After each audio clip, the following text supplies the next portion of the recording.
সবাইকে সুপ্রভাত জানিয়ে দিনটা এখান থেকেই শুরু করছি। তো সকালের যে কাজগুলো থাকে সেগুলো করে নিয়েছি। গরম জল খাওয়া, চা খাওয়া, তারপরে সেগুলো সেরে চলে আসলাম এই ঘরের বিছানাটা গোছাতে। তো এই ঘরের বিছানা গোছাবো, তারপরে অন্যান্য কাজ শুরু করে দেবো।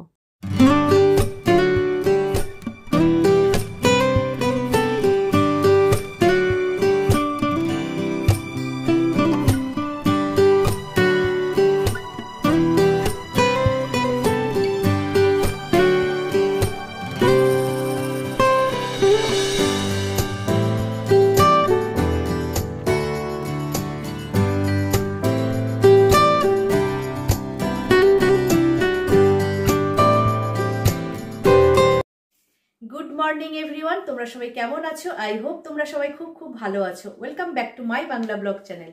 তো নতুন একটা দিন আর নতুন একটা ব্লগ নিয়ে চলে আসলাম। আজকে সকালটাও মেঘলা রয়েছে, কিন্তু আজকে ঘরের জানলা খুলে দিয়েছি, কারণ এই 2-3 দিন জানলা খোলা হয়নি, ঘরটা একটু গুমোট লাগছে, তো সেই কারণে জানলাগুলো খুলে দিলাম। আর এবার সকাল থেকে কি করব কি না করব সেগুলো তোমরা দেখতে পাবে, বা আমি আমার সঙ্গে।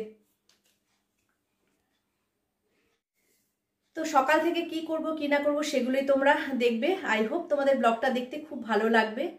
তো চলো দিনটা তোমাদেরকে সাথে নিয়ে স্টার্ট করি। সকালে কাজ তো শুরু করে দিয়েছি, বিছানা গুছিয়ে নিলাম। এবার যাব ব্রেকফাস্ট বানাতে। কি বানাচ্ছি, কি করছি, আজকে কি কি রান্না হচ্ছে সেগুলোই তোমাদের সঙ্গে শেয়ার করব। দেখো, মেঘলা দিনে তো ঘর থেকে মানে যা ওয়েদার, বেরোনোর কোনো প্রশ্ন নেই। প্রচণ্ড ঠান্ডা, তার মধ্যে সব কাজ সারতে হচ্ছে। তো চলো সেই কাজগুলো সারি, আর তোমাদের সঙ্গেও সব কিছু শেয়ার করব। তো দেখতে থাকো সারাদিন আজকে কি করছি।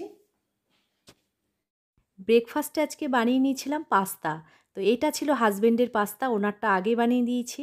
তো ব্রোকলি, বিনস, গাজর এগুলো দিয়ে আর ডিম দিয়ে বানিয়ে দিয়েছিলাম। তো খেতে কেমন হয়েছে কর্তাকে জিজ্ঞাসা করাতে বলল খুবই ভালো হয়েছে। আর আমার আর ছেলের পাস্তাটা ছিল ডিম দিয়ে শুধু, আর সস দিয়ে, 2-3 রকমের সস দিয়ে আর পাস্তা মশলা দিয়ে, পাস্তার হাবস মশলা যেটা থাকে সেটা। তো সেই মশলাটা দিয়েই করেছিলাম। ও ছেলেও সিম্পল খেতে ভালোবাসে, আমিও তাই দুজনেরটা পরে বানিয়ে নিয়েছি। এই পাস্তাটাও রান্না কমপ্লিট হয়ে গেল। তো আমি প্লেটে সাজিয়ে নিয়েছি। এবার দেখো, সাজানোর পরে দেখে আর লোভ সামলাতে পারিনি, তো 2-1 চামচ এখানে রান্নাঘরে দাঁড়িয়েই খেয়ে নিলাম। খেয়ে নি। আমার একটা পেপার দে রে, বিছানায় বসে খাই। যা অবস্থা আকাশের, আর ঠান্ডায় কিচ্ছু করা যাবে না, ঘরে বসে খেতে হবে, টেবিলে খাওয়া যাবে না। এখানে বিছানায় বসেই খাই। আজকে দুপুরে অন্যান্য রান্নার সাথে মানকচুর বড়াও করেছিলাম। তো সেই রেসিপিটাই তোমাদের আজকে আমি শেয়ার করব। মানকচুর খোসা ভালো করে ছাড়িয়ে তারপরে দেখো একই মাপে আমি সব স্লাইস করে নিলাম। আর এই স্লাইস করা মানকচুটাকে আমি কড়াইতে গরম জল দিয়ে লবণ দিয়ে ভালো করে সেদ্ধ করে নেব। তো আমি গ্যাসে কড়াই বসিয়ে দিয়েছি, তাতে জল আর লবণ দিয়ে দিয়েছি। মানকচু সেদ্ধ হয়ে গেলে আমি তার জল ঝরিয়ে একটি পাত্রে রেখে দিয়েছি। আর আরেকটা পাত্রে আমি ব্যাটারটা তৈরি করে নিচ্ছি। বেসন দিয়ে দিলাম পরিমাণ মতন। এবার দেবো এতে চালের গুঁড়ো, সেটাও পরিমাণ মতন দিচ্ছি। বড় টেবিল স্পুনের 2 চামচ মতন আমি 2 টেবিল স্পুন চালের গুঁড়ো দিলাম। আর এরপরে দেব স্বাদ মতন লবণ, আর এবার দেব শুকনো লঙ্কার গুঁড়ো। উপকরণগুলো খুব ভালো করে মিশিয়ে নিচ্ছি চামচের মাধ্যমে। তো তারপরে জল দিয়ে খুব ভালো করে এটা ব্যাটারটা আমি তৈরি করে নেব।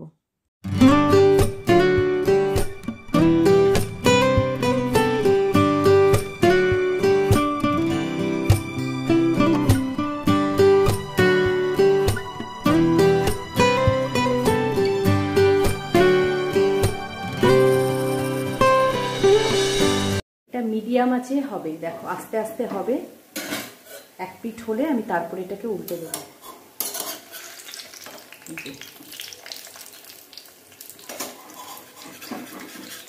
দেখো এইভাবে আরও মানে কিছুক্ষণ ভাজতে হবে, এটা পুরো ব্রাউন হয়ে যাবে। এই পিঠটা এখনো হয়নি, বাদামি কালারের হয়ে গেলে তারপর এটাকে একটু মানে মিডিয়াম আঁচেই ভাজতে হবে। আর যখন আমরা নামাবো তখন ফুল ফ্লেমে দিয়ে দিতে হবে, তাহলে কি হয় যে কোনো বড়া থেকে বা পকোড়া থেকে সে তেলটা ছেড়ে যায়।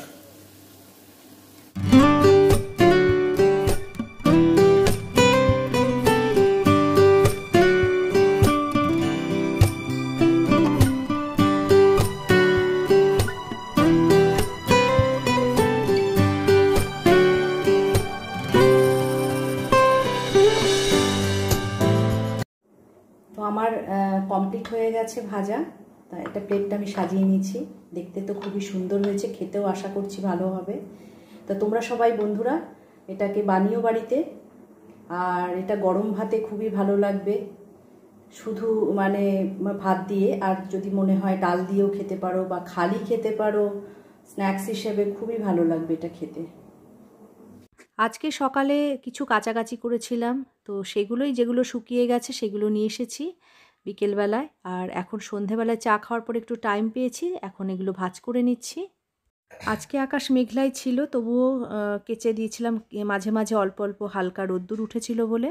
তো যেগুলো হালকা পাতলা ছিল সেগুলো শুকিয়ে গেছে। তো বৃষ্টি হোক বা মেঘলা হোক, যেগুলো জরুরি সেগুলো তো কাচতেই হবে।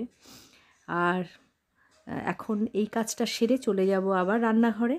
তো দুপুরবেলাতে রান্নাবান্না সেরে আমি একটা ব্যাটার তৈরি করে রেখে দিয়েছিলাম। যত বেশিক্ষণ রাখা যায় এই জিনিসটা রান্নাটা তত ভালো হয়। রান্না বলতে এটা আজকে পিঠে করব, তো পাটিসাপটার ব্যাটার করে রেখেছিলাম। যতটা বেশি রাখা যায় পাটিসাপটাটা ততই ভালো হয়। তো সেই কারণে খাওয়া দাওয়ার পরে রান্নার পরেই আমি ওটা ব্যাটারটা করে রেখেছিলাম। তো এখন চলে যাব রান্নাঘরে। ওভেনে ফ্রাইং প্যান বসিয়ে নিয়েছি, তারপরে একটা ছোট্ট ন্যাকড়ার মধ্যে তেল মাখিয়ে ফ্রাইং প্যানের মধ্যে পুরো মাখিয়ে নিলাম। আর এরপরে আমি ব্যাটারটা দিয়ে দেবো হাতায় করে। তো এক হাতা পুরো দিইনি, একটু এক হাতা থেকে একটু, এক হাতা মতনই হবে এটা। তো সেটা আমি যেমন ধোসা যেভাবে ঘুরিয়ে নেয় সেইভাবে আমি ঘুরিয়ে নেব। আর আমি এটা মিডিয়াম সাইজ করব, তোমরা যদি এর থেকে বেশি বড় করতে চাও করতে পারো। আর ব্যাটারটার পরিমাণটা আমি মানে কিভাবে ব্যাটার বানিয়েছি সেটার পরিমাণটাও বলে দিচ্ছি উপকরণগুলোর। তো আমি করেছি এখানে 2 কাপ চালের গুঁড়ো, 1 কাপ ময়দা আর হাফ কাপ সুজি, আর প্রায় মানে 1.25 কাপ মতন মেপে চিনিটা নিয়ে গ্রাইন্ডারে গুঁড়ো করে নিয়েছি। তাতে আরও ব্যাটারটা সুবিধা হয় করতে, ভালো হয়। চিনির দানা কোনো জায়গায় থেকে থাকে না। যদি চিনির দানা থেকে থাকে তাহলে পাটিসাপটা ফ্রাইং প্যানে দেওয়ার পরে আটকে যাবে, উঠতে চাইবে না, ছিঁড়ে যাবে। তো দেখো আমি এখানে আর ক্ষীর দিয়ে করেছি, পুরো দুধের ক্ষীরের পুর। আর এদিকে ব্যাটারের গোলাটা এইরকম থিকনেসে হবে। ব্যাটারটা ওপর থেকে যখন হয়ে যাবে তখনই পুরটা দিতে হবে, মানে কাঁচার জিনিসটা থাকবে না, আর গোলাটা ওপর থেকে পুরো শুকিয়ে যাবে। আর রুটির মতন ছোটো ছোটো ছোটো ছোটো ফুলে উঠবে, তখনই বুঝতে পারবে যে ওপর দিকটা হয়ে গেছে। আর এইভাবে পাটিসাপটাটাকে ভাঁজ করে করে নিয়ে যেতে হবে। আর একটুও লাগবে না, কারণ ব্যাটারটা একদম পারফেক্ট আছে।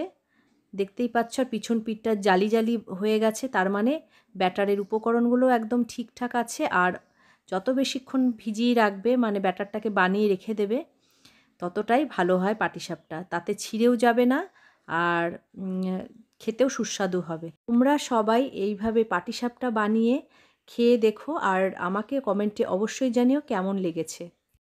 এইভাবে সব পাটিসাপটাগুলো ভেজে নিচ্ছিলাম, আর ভাজতে সত্যিই মজা লাগছিল, কারণ এত সুন্দরভাবে উঠে যাচ্ছে। আর নিজেরই মানে নিজেকে মনে হচ্ছে যে বাহ, কি সুন্দর বানাচ্ছি আমি, মানে নিজের প্রশংসা নিজেই করে দিলাম। তো দেখো সুন্দরভাবে হয়েছে। পৌষ সংক্রান্তিতে তো হয়েছেই, এখন মাঝে মাঝেই হবে। তার মধ্যে ভাতটাও করা হয়ে গেছে আমার রাত্রিরে, এখন এগুলো বানাই।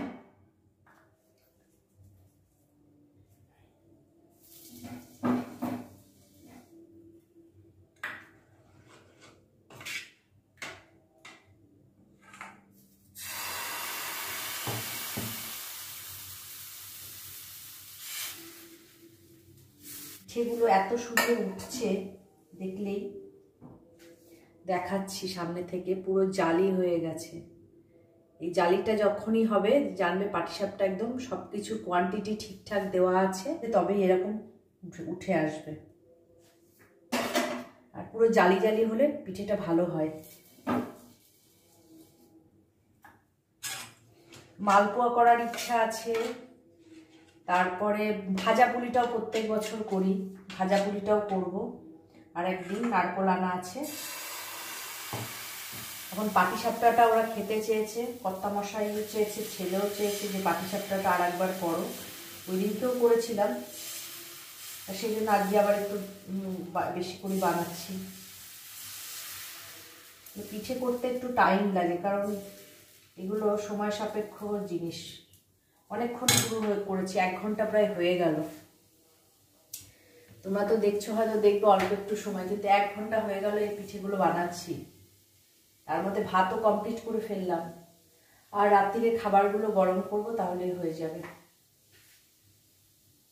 আজকে একটু ঠান্ডাটা কমেছে অল্প করে।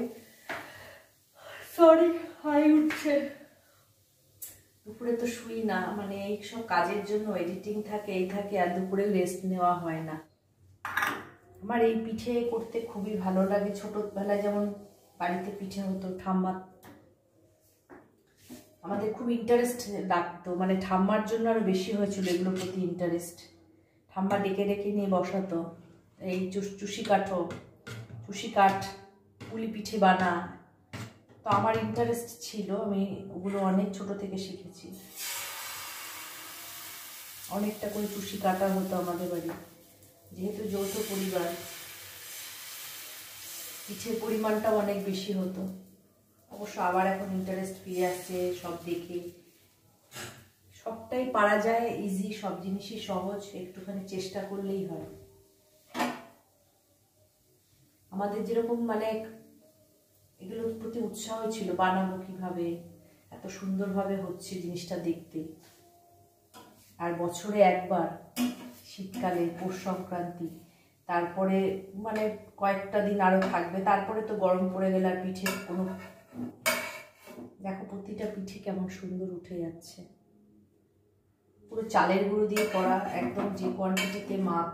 গোলাটা দুধে গুলেছি, দুধ দিয়ে মোটামুটি 4-5 কাপ দুধ লেগেছে।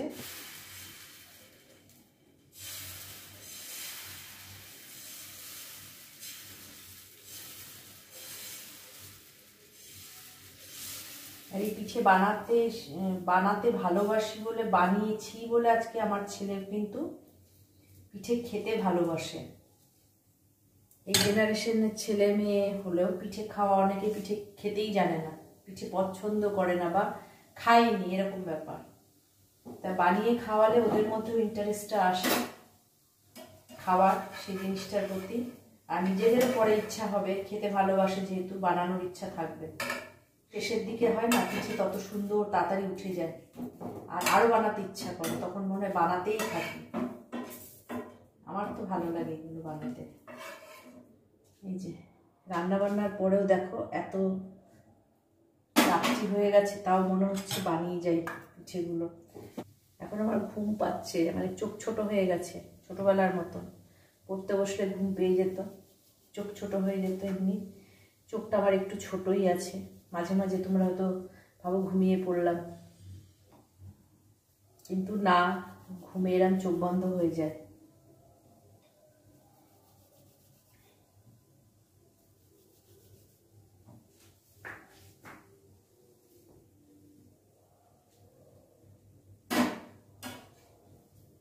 যখন জব করেছি তখনও পিঠে করেছি, পিঠে করা কোনোদিনও বন্ধ করিনি। অফিস মানে কলিগদের জন্য আমি বানিয়ে নিয়ে যেতাম। সব এগুলো মিস করছি, ওরাও মিস করছে, ফোনে বলে। তালের বড়ার সময় তালের বড়া, পিঠের সময় পিঠে বানিয়ে আমি সবার জন্য নিয়ে যেতাম। দেখো এটাও উঠে গেছে। এই পড়িস না, অন্য প্লেটে রাখতে হবে, এখানে আর ধরছে না। আগে এগুলো সব কাঠের উনুনেই হতো,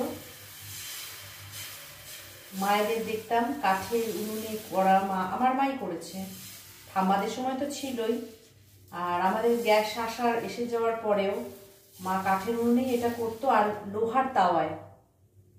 আমরা তো ননস্টিক ফ্রাইং প্যানে করছি, ইজি উঠে যাবে, এটা একটা তো ব্যাপার আছে, কিন্তু সমস্ত ব্যাটারটার উপর ডিপেন্ড করে। কিন্তু মায়েদের লোহার তাওয়াতেই আমি দেখতাম পাটিসাপটা করতে।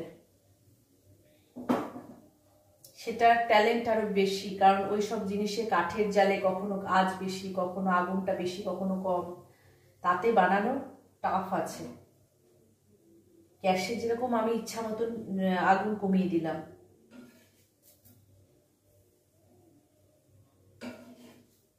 আর মায়েদের হাতে রান্না, এখন তো আমার মায়ের শরীর খারাপ হয়ে অসুস্থ হয়ে কিছুই করতে পারে না, তবু আমার ভাইয়ের বউকে অনেক কিছু শিখিয়ে দিয়েছে। সে একদম মার মতনই, মানে বোঝা যায় না যে মা রান্না করেছে না ও রান্না করেছে, কে ও রান্না করেছে। মার কাছ থেকে পুরো সব কিছু অ্যাকুরেট শিখে নিয়েছে। ওর ইচ্ছা আছে, ইচ্ছা থাকতে হবে, শেখার ইচ্ছা থাকলে সব শেখা যায়।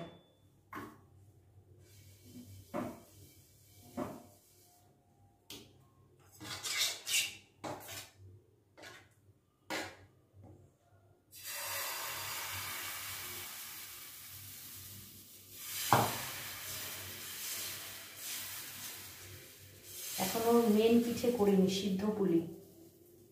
সিদ্ধ পুলি আমার আর ছেলের ভীষণ প্রিয়, আর সরার পিঠেটা ভীষণ প্রিয় ছেলের, যেটা এখন প্রায় দিনই আমাকে সন্ধ্যের দিকে করে রাখতে হবে। গতকালকেও করেছি।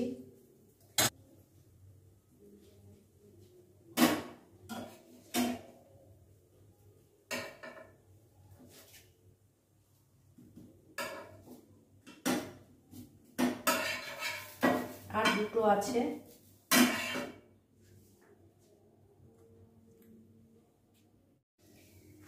তো পাটিসাপটা কমপ্লিট আমার, গ্যাসটা নিভিয়ে দেব। তো তোমরাও সবাই মানে এসে আমার বাড়িতে আসলে টেস্ট করাতাম। তো এইগুলো হয়েছে, আবার এই প্লেটেও আছে, দেখো এতগুলো বানানো হয়ে গেল। আর আজকে আর মালপোয়া করা যাবে না, মালপোয়া মানে যেটা ভাজা পিঠে, এই একই রকমের ব্যাটার থাকে, আর একদিন ওটা করব। তো আজকে রাত্রি তো হয়ে গেছে অনেকটাই, প্রায় 10টা 15 বাজে। আর ব্লগটাকে বেশি বড় করব না, এখানে এন্ড করব। তো তোমরা কি করবে, লাইক করবে, কমেন্ট করবে আর শেয়ার করবে ভিডিওটা যদি ভালো লেগে থাকে। আর কালকে তোমাদের সঙ্গে দেখা হচ্ছে নতুন একটা ইন্টারেস্টিং ব্লগের সঙ্গে। ততক্ষণের জন্য তোমরা সবাই সুস্থ থেকো, ভালো থেকো, হ্যাপি থেকো, বি পজিটিভ থেকো, সবাইকে ভালো রেখো। আর ততক্ষণের জন্য টাটা, গুড নাইট, শুভরাত্রি।